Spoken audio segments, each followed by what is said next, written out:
श्रीलंका में दोस्तों नई सरकार आ गई, नए राष्ट्रपति आ गए, दिसानायके। आर्थिक सुधार, घरेलू स्थिरता, विदेश नीति और बहुत सारे मुद्दों के ऊपर उनके विचार बहुत सारे भिन्न हैं, तो राजनीतिक परिदृश्य बदल गया है। सवाल ये पैदा होता है कि भारत अब क्या करेगा। अब जो बदलाव हुए हैं, ये सबको पता है कि वो लेफ्टिस्ट भी हैं और चीन की तरफ उनका झुकाव काफ़ी है। अब ये सब होने के बाद, इतना कुछ होने के बाद, अल्टीमेटली भारत क्या करे। हालांकि ठीक है, फरवरी में उनकी एक भारत की यात्रा हुई थी, तब उन्होंने श्रीलंका को मदद करने के लिए भारत की तारीफ भी की थी। लेकिन अब इस नई सरकार में फिर से चीन के झुकाव की ओर कोशिश होगी, इसमें तो कोई शक वाली बात ही नहीं रह गई है।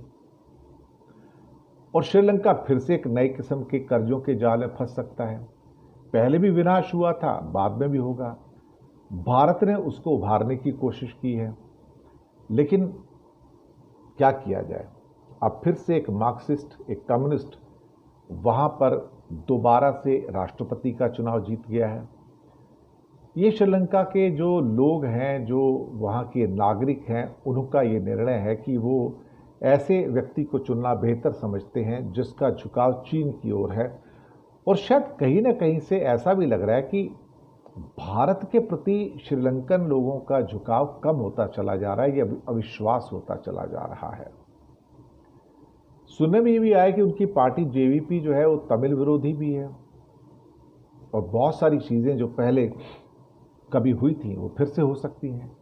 तो चुनौतियां बहुत सारी हैं इसमें। आर्थिक सुधार हैं, घरेलू स्थिरता है, विदेश नीति है, तमिल अल्पसंख्यकों के साथ सुलह का मामला है, और जो चीन से दिया गया कर्जा है उसको चुकाना है। तो अल्टीमेटली किस किस्म से कर पाएंगे। और बिगड़े हुए जो हालात हैं 2022 के दौरान, और उसके बाद लोगों का गुस्सा सड़कों पर उतरा था, राजपक्षे देश छोड़कर भाग गए थे, दवाइयों के लिए लाइन में लगना पड़ता था, पेट्रोल डीजल के लिए लाइन में लगना पड़ता था, और राष्ट्रपति गोटाबाया राजपक्षे की सरकार भी गिर गई थी, आपको मालूम है, देश छोड़कर चले गए थे। हमने वो सारी चीज़ें देखी हैं, लेकिन क्या दिसानायके उनसे सबक लेकर एक संतुलन क्रिएट करने की कोशिश करेंगे?